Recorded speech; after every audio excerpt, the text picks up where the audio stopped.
안녕하세요. 인프라빠입니다. 네이버 블로그를 지속적으로 성장시키기 위해 많은 문제와 많은 질문을 넘어서야 합니다.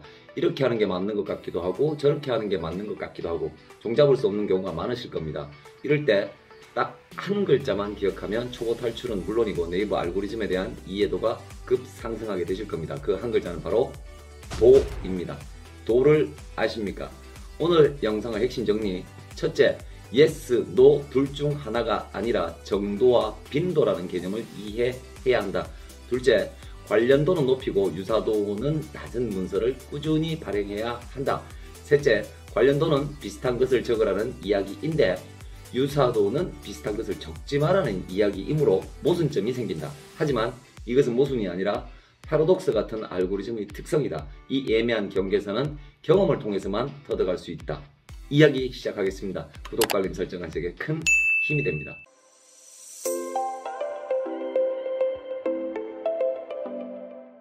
딱 한 글자 도만 아시면 된다고 말씀드렸는데 도가 뭘까요? 도를 아십니까? 또는 도덕을 말할 때 도를 말씀드리는 것은 아닙니다. 우측의 도, 빈도, 정도 등을 이야기할 때의 도를 이야기하는 겁니다. 이렇게 하면 유사 이미지인가요? 이렇게 하면 유사 문서인가요? 이렇게 하면 중복 키워드인가요? 이렇게 하면 중복 타이틀인가요?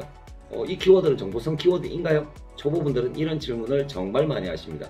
초보분들이 바라는 대답은 네, 아니요 를 원하십니다. 예를 들어 유사 이미지입니까? 라고 질문하셨을 때 네, 유사 이미지입니다. 또는 아니요, 유사 이미지 아닙니다 라고 대답해야 대답 같은 대답을 들었다고 생각들을 하십니다. 그런데 질문을 잘 들여다보면 이미 답이 나와 있습니다.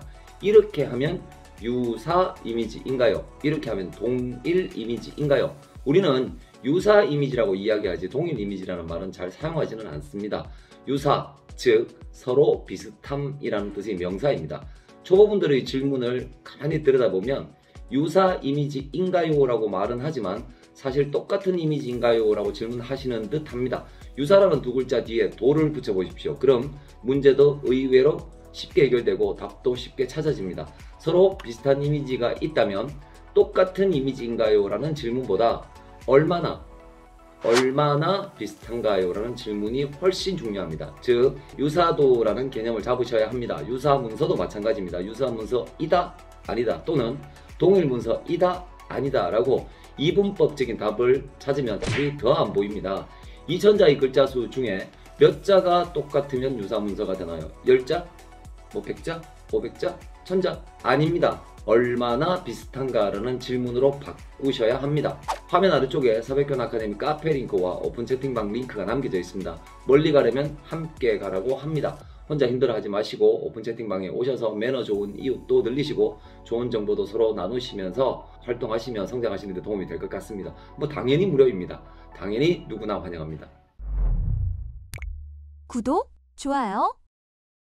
타이틀 또는 원문에 동일한 키워드를 지나치게 많이 사용하지 마라 라고 강사들이 말하지 않습니까? 보통 타이틀의 경우 같은 단어는 한 번만 사용하시기를 추천드리고 본문에는 같은 단어를 5번 이상 사용하지 않으시기를 추천드리는데 여기서 초보분들이 질문합니다. 타이틀에 같은 단어 2번 이상 사용하면 누락되나요? 서너 번 사용하면 저품질 되나요?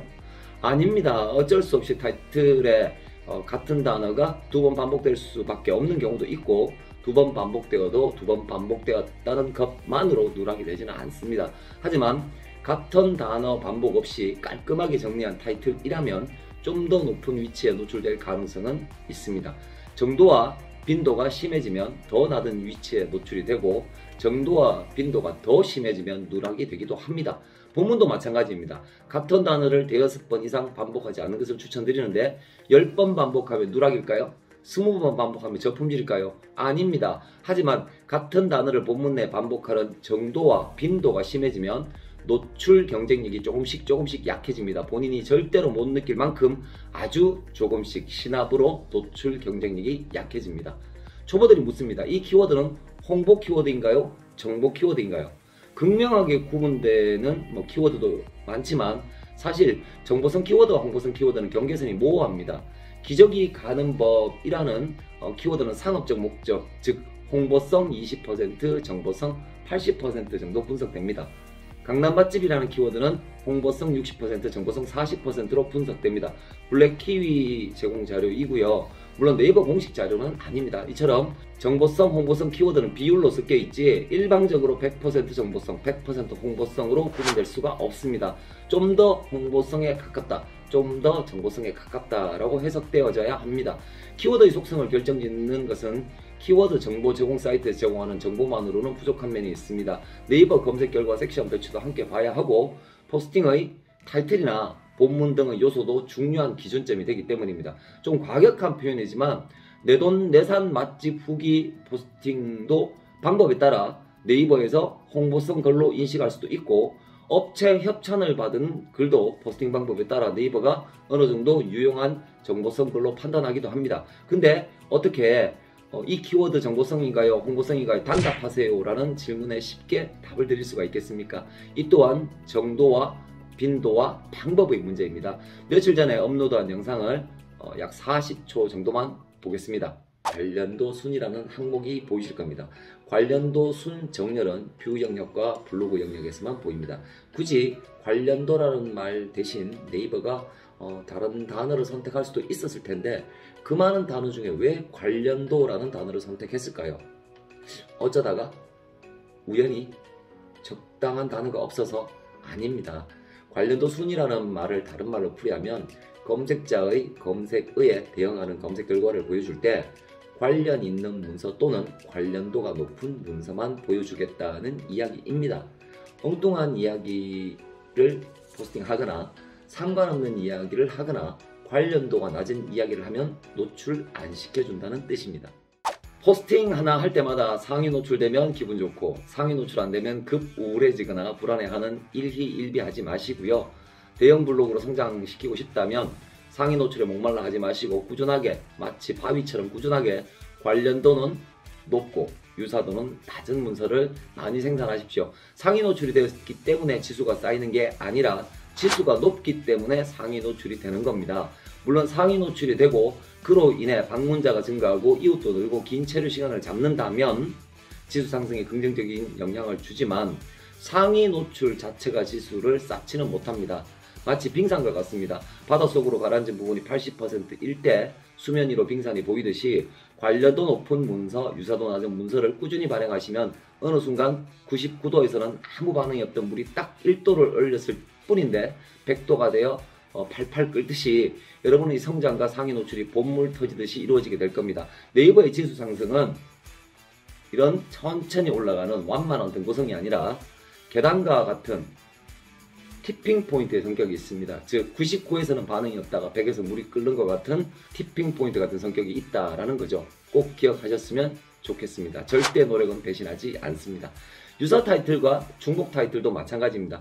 유사 타이틀은 내가 발행한 포스팅의 타이틀이 다른 분들의 타이틀과 얼마나 비슷한가를 의미하고 중복 타이틀이란 내가 발행한 포스팅의 타이틀끼리 얼마나 비슷한가를 말합니다. 키워드를 제한 나머지 부분이 얼마나 비슷한가를 따져서 타이틀의 유사도를 보는데 이때도 마찬가지로 한 글자만 같아도 전부 유사 타이틀이다? 5글자까지도 괜찮다?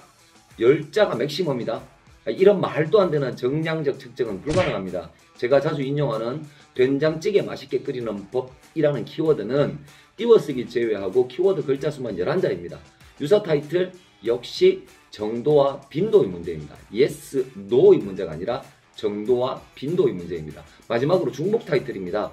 발행하는 포스팅마다 같은 단어가 들어간 경우를 말하는데요. 이것 역시 정도와 빈도의 문제입니다. 아주 단순하고 조금은 위험한, 그러니까 개념을 이해하지 않고 숫자에만 집착할 위험이 있는 질문을 드려보겠습니다. 숫자는 외우지 마십시오. 비율도 중요하지 않습니다. A. 제가 발행하는 포스팅에 배터리 리필이라는 키워드를 넣은 타이틀로 100개나 문서를 발행했습니다. B. 제가 발행하는 포스팅에 배터리 리필이라는 키워드를 넣은 타이틀로 30개만 문서를 발행했습니다. 중복 타이틀로 100개의 문서를 발행한 A는 노출이 잘 되고 A에 비해 훨씬 중복 타이틀 문서가 적은 B는 누락이 되어 노출이 안 됩니다. 여러분도 답을 아실 겁니다. A는 1000개의 문서 중에 100개일 뿐이고 B는 40개의 문서 중 30개가 중복 타이틀이라면 이런 현상이 생길 수 있습니다. 이것 역시 정도와 빈도의 문제입니다. 뷰, 반, 불정.